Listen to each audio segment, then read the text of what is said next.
Halo semuanya, jumpa lagi dengan saya Afdal Kuba. Kali ini saya akan coba mereview alat penghamparan rigid, yaitu power paper. Power paper ini merupakan sebuah alat untuk menghampar rigid di jalan tol. Oke, buat teman-teman yang masih awam dengan rigid, rigid itu adalah sebuah perkerasan kaku yang terdiri atas plat beton sebagai pondasi atas dan pondasi bawah di atas tanah dasar.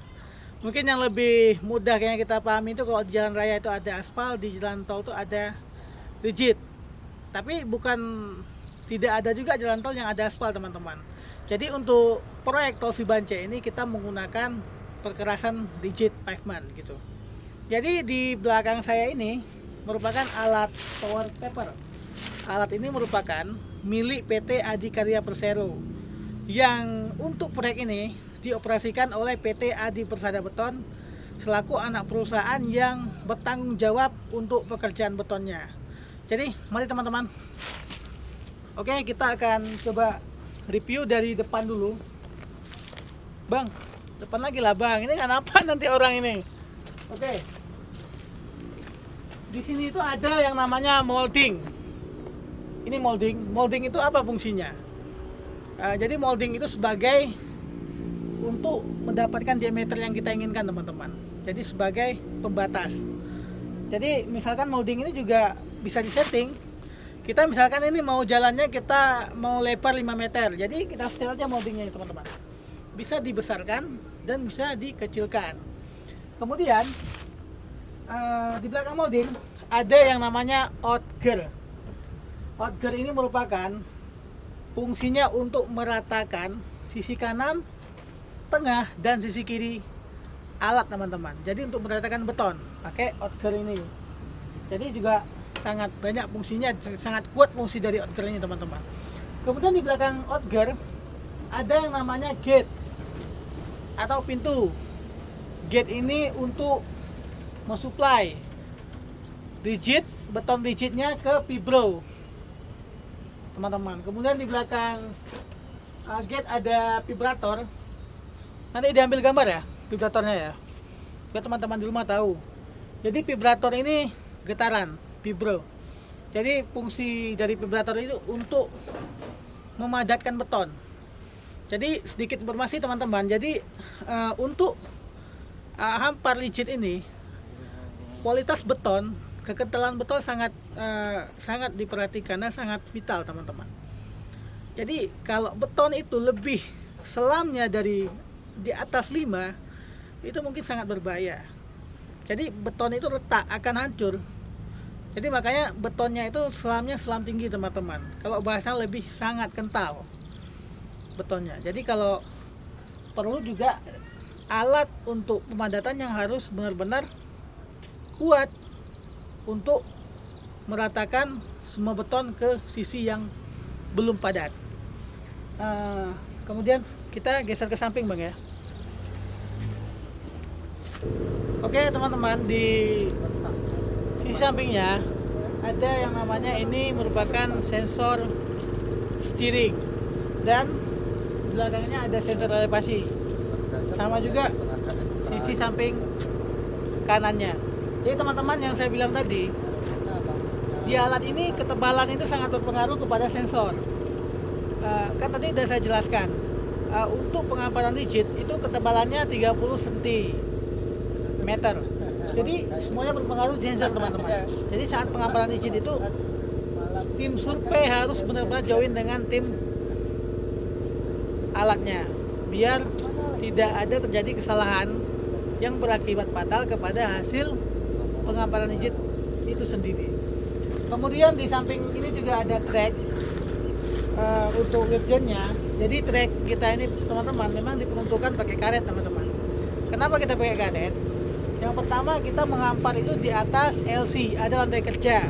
Jadi kalau tidak pakai karet, ditakutkan nanti akan berpengaruh kepada kualitas beton juga, karena lantai kerjanya rusak akibat trek ini sendiri. Kemudian kita maju lagi, bang. Di samping ini ada tangki air. Apa sih fungsi tangki air sini? Tangki air itu bertujuan yaitu untuk menampung air yang akan digunakan untuk mencuci alat teman-teman. Jadi alat ini udah cukup lumayan canggih teman-teman. Jadi udah ada tangkinya sendiri. Nanti saat selesai pengambilan izin, jadi tangki nanti ada semprotannya yang nanti akan dengan pressure yang sangat tinggi untuk membersihkan dari beton sisa pengamparan. Kemudian ini lagi bang, ini ada emergency brake. Nah, jadi apa fungsi emergency brake? Emergency brake itu sangat besar juga fungsinya pada alat ini teman-teman.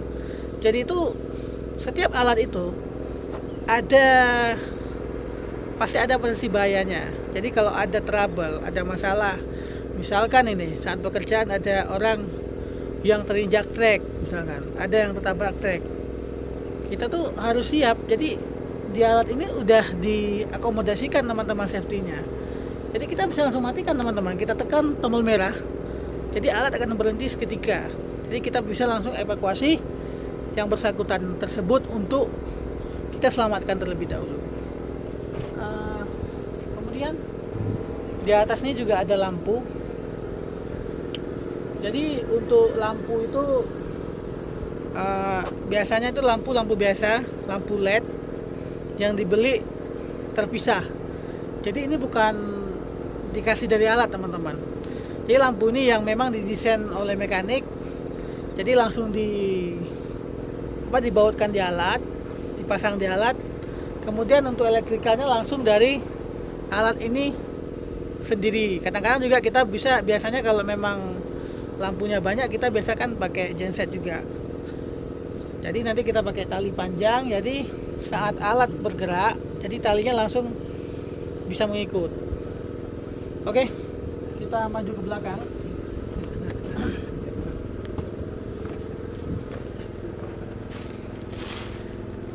Oke teman-teman, di belakang ini yang pertama tuh ada namanya alat smuter. Pasti teman-teman kurang paham kan smuter apa? Jadi smuter itu untuk meratakan beton yang sudah jadi, yang sudah terbentuk ketebalan 30, jadi akan diratakan lagi dengan smuter. Ini alatnya. Cuman di power paper ini alat smuternya sudah tidak dipasang lagi teman-teman. Saya tidak tahu kenapa, mungkin memang permintaan lapangan ataupun apa, tidak dipasangkan lagi. Tapi mungkin di power paper lain itu ada smuternya begini. Jadi ini berputar teman-teman nanti. Itu ada juga perangkatnya, mungkin saya nggak bisa jelasin di sini karena alatnya tidak ada. Kemudian, bang, lompat bang. Ini juga ada. Oke, ini alat untuk memasukkan besi tibar. Apa sih fungsi tibar? Jadi besi tibar itu teman-teman, dia tuh untuk menjoinkan antara sisi L1 dengan L2, atau sebaliknya sisi R2 dengan R1 sama. Jadi dia tuh besinya cuma diletakkan di sini, nanti tinggal ditekan begini, jadi besinya langsung masuk ke dalam. Tapi ini nggak bisa saya jelasin ke teman-teman karena alatnya tidak hidup, jadi tidak bisa bekerja dengan baik. Ini belum bisa bekerja.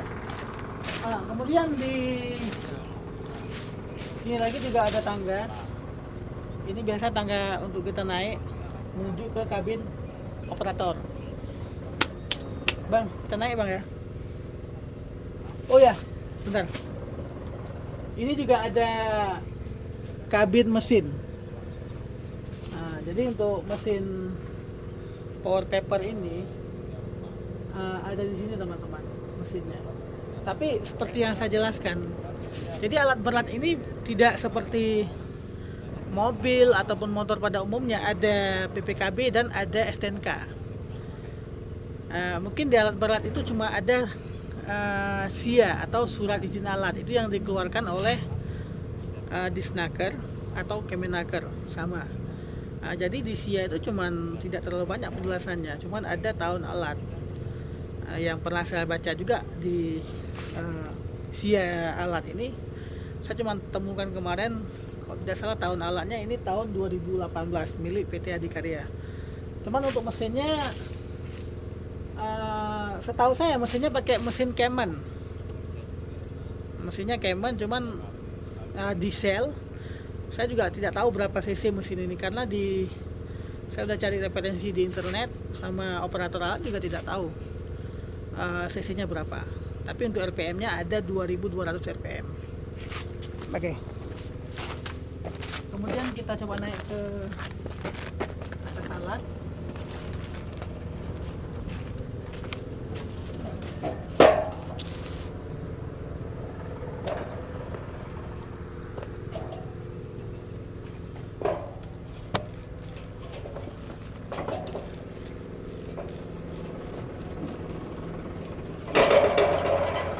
Hati bang, kok jatuh ini bang, ada asuransi ini bang. Oke, teman-teman, ternyata alat ini kurang bersahabat teman-teman. Kalau kayak badan saya susah naik ini. Oke, bang, maju lagi. Nah, ini yang saya nampakkan dari penampakan mesinnya. Ini kabin mesinnya. Seperti mesin pada umumnya. Kalau mesinnya lumayan besar juga sih teman-teman. Kalau saya lihat ini mesinnya ukuran mesin mobil besar atau mobil-mobil intercooler kayak gitulah. Cuman kita tidak tahu cc-nya berapa. Oke bang, lanjut bang. Mundur. Hati-hati yang jatuh. Nah, yang saya bilang tadi bang, coba di shoot ini. Nah, press wash atau untuk alat untuk pencucian alat teman-teman. Jadi sama kayak di Jasmine itu teman-teman. Jadi pakai alat pressnya ini, dia dengan pressernya yang cukup kuat untuk menghilangkan noda ataupun noda beton sisa tersebut teman-teman. Jadi ini alatnya ya. Jadi biar teman-teman tahu lebih jelas. Makanya saya ambil gambarnya. Ini saya berada di kabin operator. Jadi mungkin di sini tuh ada yang namanya tangki minyak. Di tangki minyaknya itu ada di sini teman-teman. Jadi samping operator. Jadi mungkin operator lebih mudah untuk mengecek minyak, tidak perlu harus turun atau harus geser ke samping atau ke kanannya. Jadi sangat mudah. Ini sangat efisien kayak gini teman-teman. Kemudian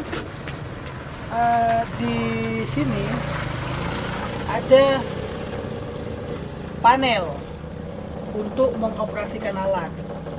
Mungkin bang, shootnya langsung ke sini bang, lebih dekat biar enak jelasin bang. Coba, doa. Nampak kan? Nah, jadi ini ada dua. Ini ada untuk steeringnya. Jadi kalau untuk maju ke depan, kalau untuk mundur ke belakang. Kemudian ya seperti biasa, mungkin saya juga kurang begitu paham juga cara penggunaannya, mungkin sedikit aja gambarannya. Kemudian ini ada speed. Nah, ini kan ada gambar kura-kura, ada gambar-gambar kelinci. Jadi dia tuh ada macam speed untuk mode kencang atau untuk mode lambat. Tapi untuk penggunaan lebih jelasnya saya juga kurang begitu paham, sedikit gambaran. Nah, kemudian ini ada sensor elevasi bang, teman-teman. Jadi itu untuk naik turun kontrolnya di sini, seperti yang saya bilang tadi. Kemudian ada outer untuk mengoperasikan outer kiri yang depan tadi. Kemudian ada outer kanan. Kemudian ada vibrator. Jadi untuk menghidupkan vibrator juga di sini teman-teman. Kemudian ada press wash, ada side bar. Ini yang saya bilang tadi. Ini kan ada center bar inserter. Jadi yang T-bar tadi yang samping ini dimasukkan dari sini, ada yang side, ada yang center. Jadi semuanya alat untuk menghidupkan ini di sini teman-teman, dikontrol oleh operator. Kemudian ada klakson dan juga ada mode standby. Jadi ada alatnya untuk standby-nya, ada mode di sini. Jadi kalau standby alat itu dia otomatis RPM-nya itu akan tersetting dengan otomatis sesuai dengan keperluannya, standby atau lagi bekerja. Nah, kemudian di sini juga ada monitor kecil, cuma saya juga kurang tahu karena alatnya tidak hidup untuk hari ini. Kemudian teman-teman, beginilah yang penampakan dari atas alat. Kita tuh bisa langsung melihat langsung ke depan, baik ke belakang. Jadi operator itu mudah mau melihat alatnya atau mau melihat betonnya udah masuk, semua perangkat alat macam auger, vibro dan lain-lain bekerja dengan baik, ya bisa dilihat dari atas ini teman-teman. Kemudian di sini juga ada apar. Coba di shoot apar bang. Nah ini. Jadi ini apar atau alat pemadam ringan. Jadi alat ini udah cukup safety kalau pendapat saya, karena udah dilengkapi dengan apar, ada beberapa panel-panel safety tadi yang seperti emergency brake dan lain-lain. Jadi mungkin perusahaan Power Paper ini memang udah cukup memperhatikan untuk safety teman-teman, udah sangat diperhitungkan safety-nya gimana demi kelancaran alat, juga demi keselamatan bekerjanya. Oke teman-teman, itulah sedikit gambaran mengenai alat Power Paper dari teman-teman. Oh ya, sedikit informasi juga, untuk seukuran alat Power Paper ini teman-teman, harganya mungkin ya setengah Lamborghini lah teman-teman ya. Kalau Lamborghini Aventador itu harganya 16 miliar, ini mungkin harganya 8 miliar teman-teman. Jadi lumayan dengan harga cukup mahal, tapi ya hasilnya pun sesuai dengan harganya teman-teman. Jadi ini sangat membantu perusahaan konstruksi untuk menyelesaikan pekerjaannya teman-teman. Efisiensi alatnya sangat bagus, hasilnya juga cukup bagus.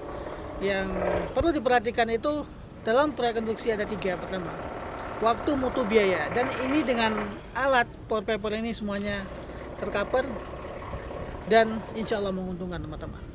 Oke, di akhir video ini saya cuma mau bilang satu, jangan lupa tonton video ini, komen, like, yang paling terpenting jangan lupa di subscribe teman-teman. Dan kalau teman-teman anggap ini penting, silakan di share ke keluarga, ke teman-teman lain, dan ke sahabat-sahabat kampus. Oke, terima kasih. Di penghujung ini saya kira assalamualaikum warahmatullahi wabarakatuh.